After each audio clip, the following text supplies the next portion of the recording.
மங்கையர்கண்ணியே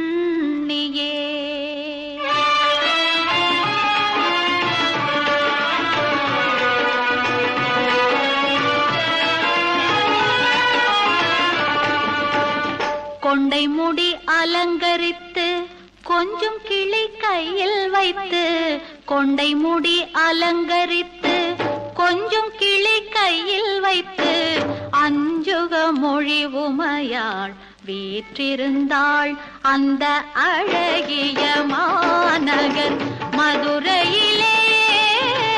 மதுரையிலே மதுரையிலே மதுரையிலே